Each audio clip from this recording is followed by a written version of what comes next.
Last weekend, I had the opportunity to play DGLO, Discraft's Great Lakes Open. It's about a 4.5-hour drive over near Ann Arbor, Michigan. So, on Thursday afternoon, we packed up the car, took the dog to our friends in the city, and drove over there.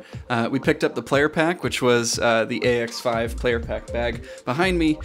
This was my first bag upgrade since I started playing a little over 2 years ago. I had previously been using just the Innova starter pack. I just got it on Amazon whenever I started playing. So that was cool. I got a few discs as well, and then our first round was on Friday afternoon at 1:50 p.m. Come with me as I show you my experience playing MA2 for 2024's Discraft's Great Lakes Open, and what you're going to see here is hole 1 at Hudson Mills Monster, and of course it's what you would expect from an almost champion.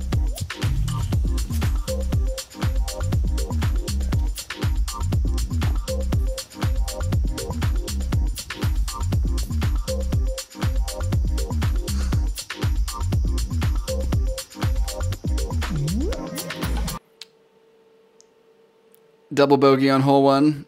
Thanks. Next up is hole 2. Our drive does not go great. It doesn't go terrible, not as bad as hole 1. We have a long look and then a 15-footer for our par. Going into hole 3, I overturn my drive and it's just straight into the bushes. I have a decent scramble out, but I do manage to also take another bogey. 3 over through 3 was not the exact start that I was hoping for. After taking a par on hole 4, I end up just outside the circle on hole 5 and I cash my first big putt of the day. Hole 6, I get a nice tree kick that lets me inside the circle and I hit that putt as well.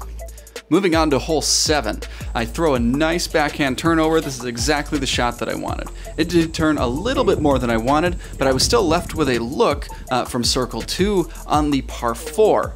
So I end up just with an easy birdie and go on from there. After 3 nice birdies in a row, we got ourselves back to even par, where I then proceeded to bogey hole 8. I then tapped in my bogey on hole 9, and now we are looking at hole 10 with a nice C2 putt that just misses on the right side. This would have been a nice comeback birdie. On hole 11, I have the best drive of the group, and I proceed to take a par with the rest of them because I can't putt.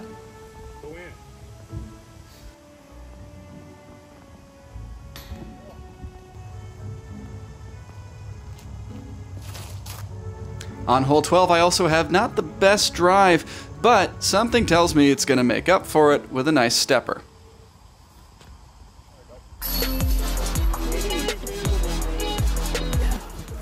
On hole 13, my drive is not great. I'm left in the woods, a short scramble, and we tap in our par in this spooky Halloween-esque hole.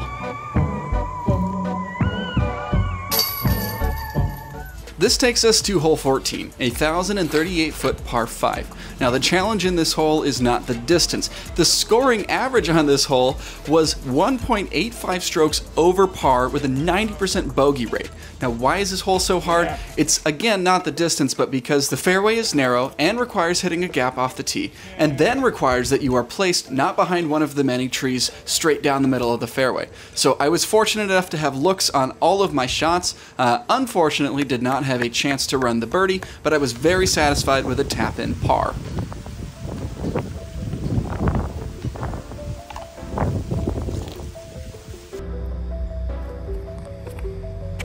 Hole 15 gave me a chance to show off the forehand I've been working on, and I was very pleased with where it ended up and the fact that I hit the putt for birdie.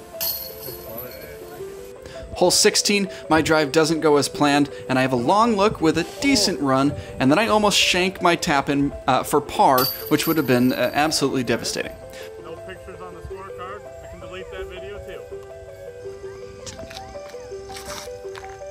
Hole 17 is a stock lefty backhand, and I put it within 15 feet and drain that for birdie.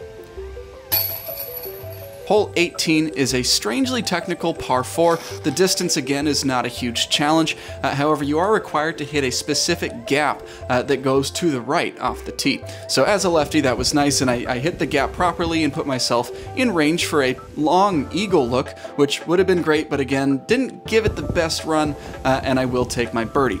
So I was pretty satisfied ending at 2 under par after all of the shenanigans that went on, double bogeying the first hole, and then some putting woes throughout. So pleased with a 2 under, tied for 8th and 2 back of the leader.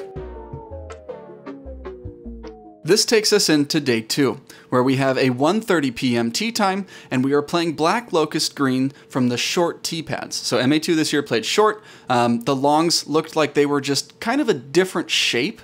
Distance, of course, is always a factor from long and short tee pads, but really it looked like the short tee pads just had more accessible greens and easier shot shapes. So, of course, I start the day off right by overturning my drive.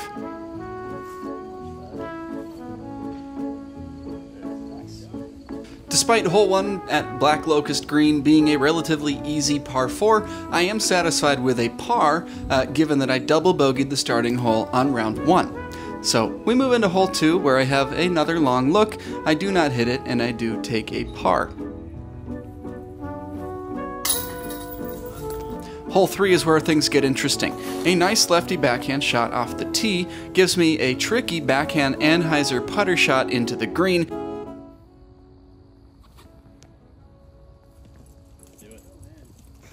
Oh my God. That would have been absolutely sick, but again, I'm happy with taking birdie.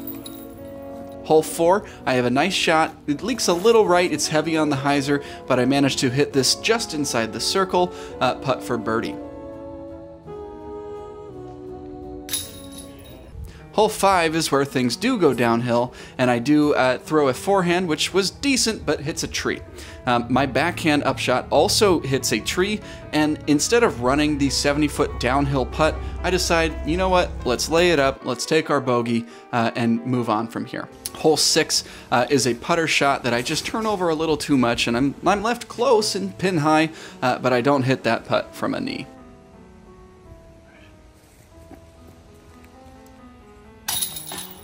Disappointed with my drive on hole 7, I try to throw it in and then leave myself with a long comebacker.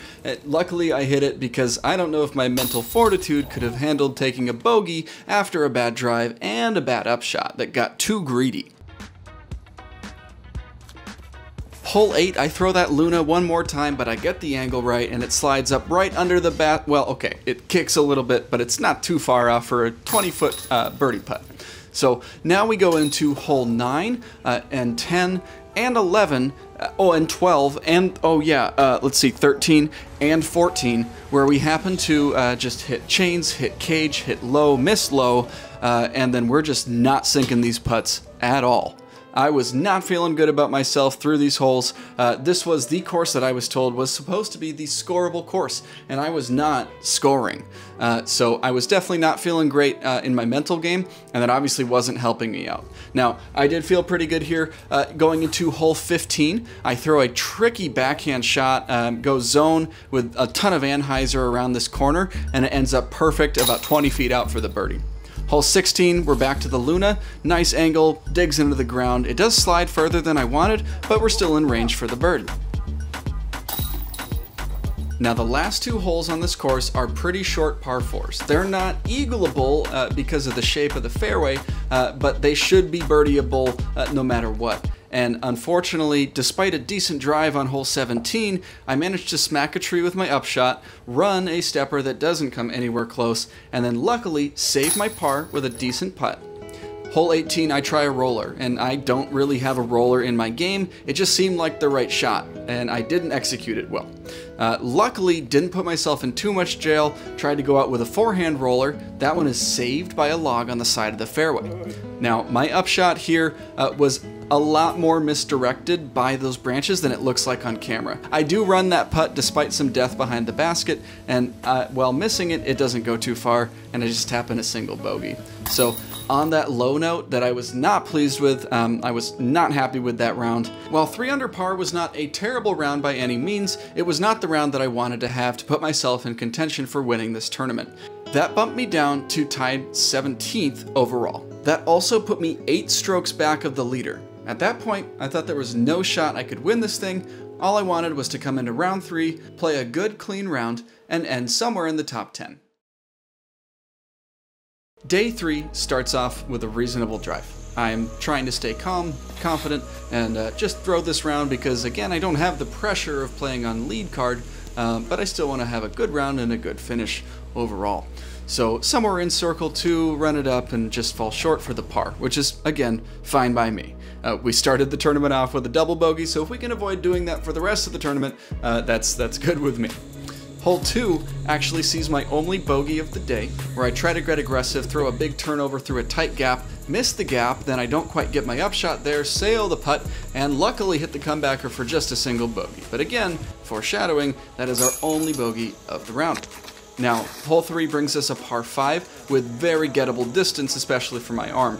And I throw what I think is a great shot, but because I haven't played this course before, did I mention that? I haven't played this course at all. I haven't even walked it. I don't know where the corner is for this, so I'm a little cut off. And what I do next is really dumb. I wish I could go back in time and tell myself, don't throw this stupid thumber. All you need to do is get around the corner. But again, because I didn't know the course and because I'd seen a guy in my card throwing a bunch of thumbers, I was like, well, I should do this. I should throw a thumber. Maybe I'll get to the pin. I had no shot of getting to the pin. What am I doing? Anyways, I end up in the woods, and then I end up in the woods again, and then I come out with a pretty nice shot, and I'm parked for par. Now, par on the par 5 is not what I want, but it's way better than bogey, which is what it was looking like based on my first 3 shots.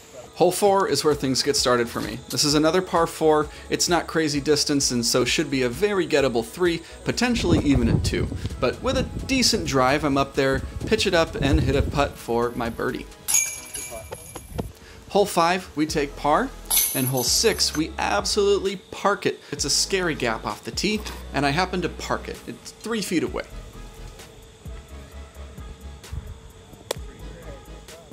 Hole 7, I see a decent drive, it's leaking a little right, and then I clank the putt, can't quite collect the birdie there. Hole 8, another drive that leaks right. I'm just kind of tentative of turning these things over into the woods on the left, but I do hit this putt from circle's edge and get another birdie. Hole 9 is a fantastic shot shape, if I do say so myself. However, it does end up going long. I wasn't sure how to gauge the distance and was talking with my card mates, and they said, yeah, that should be perfect. And of course, it hit the hard pan and skipped and was way long, and just didn't quite give it a good enough run to cash a long putt for the bird. Hole 10, I saw myself in a similar situation, about 50 feet away from the basket. I give it a better run, but not quite the right height. Hole 11 was a big moment. Now, this is not a good drive, and it's a reasonably good upshot, scramble shot from the rough. However, this putt is really what gave me the momentum to carry into, what turns a good round into a great round. Hitting this from down the hill, maybe outside the circle, I'm not sure on the distance, that was really great and a big tester putt for me. Going into hole 12, I just try to throw it down this gap. It's super tight, it's almost hard to pick a gap, but I try to throw it right down the middle. I actually kiss the tree, and I end up just inside the circle, which is a phenomenal spot for having hit the tree at all. Yes. Hole 13 is a big ol' yikes. Absolutely shank this drive into the woods. We ended up searching for about 2 minutes and 59 seconds, if any PDGA officials are watching. No, it was just under 3 minutes. But we found this thanks to one of the guys on the card. Just pitch out to the fairway, upshot, and hit another somewhat testy putt. But again, that was another moment in the round where it was saving par. We want to birdie these holes, but saving par was huge to not be sliding backwards. Hole 14 was a stock lefty zone shot. I put that just outside the circle, but I cashed the putt. Hole 15 is another solid lefty hole. There were a few of them on this course, so I'll give credit where credit is due. I put it right next to the pin and tapped that in for another bird. Hole 16 is very scary off the tee. There are so many trees left and right, and the gaps are so tight. I went with my gummy FD3 and just pured it right down the middle, finished right next to the basket, and tapped that in for another bird. At this point, I'm not looking at scores, but I knew I was on a heater. I really wanted to birdie 17. It's another lefty hole, but unfortunately I hit a tree and end up in the middle of the fairway. Upshot, take my par. Hole 18 is another left to right shot. I threw a huge hyzer, not really knowing where I needed to land, and this one ends up about 30 feet up in a tree. Now, distance from the pin wise, I was only about 35 feet. However, it was a death putt heading down that hill. If I miss that putt or I hit the cage and roll away, I'm potentially not even taking a par. At this point, I did look at the scores. I hadn't been looking the entire round because I thought, there's no way I'm even close. And I look and I see that I'm tied for second, 1 stroke back of the leader. Lead card is not shooting hot at all. At this point, I'm 6 under par, and the leader is even par. So he did start with an 8-stroke advantage over me, so I was still a couple strokes back. But even at one point while we were sitting there watching scores, I ended up being tied for first for a little bit. I take my chances, I lay up, and I take the safe par.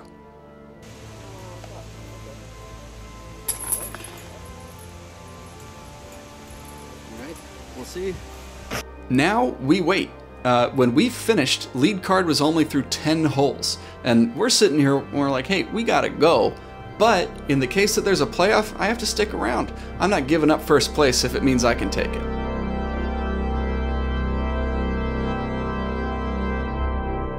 We ended up waiting for about an hour for lead card to get in. When it was all said and done, I ended up in solo second. The original leader had dropped below me, but another guy on lead card shot a little bit hot. He finished at 2 under par and 1 stroke ahead of me. I was relieved that I didn't have to play off, and I did claim solo second, so we got our plaque, took a picture with the TD on site, and headed home. At the end of the day, I was really grateful to walk away with a piece of hardware and a very solid finish, despite a lot of highs and lows during those rounds. Felt great to finish strong with a 1,004 rated round, and then obviously come out in second place. So couldn't have asked for much more except for, you know, first place. But I do want to say thank you to all the tournament directors, everyone who assisted on the courses. There are so many volunteers for these events, you have no idea. They're out there making sure everyone's teeing off at the right time, rules officiating if they need to, just in general being there and making sure things are being run smoothly on the amateur side. So thank you to those people, and thank you to everyone that I played with. I made some friends and met some new people that I really enjoyed, and I also saw some friends from back on the Chicago side of things. So thank you for watching. If you enjoyed this video, please subscribe, and if you would like my girlfriend to film me during more tournaments, please comment nice things about her in the comments below, and then she'll record me some more. Thank you, and see you in the next one.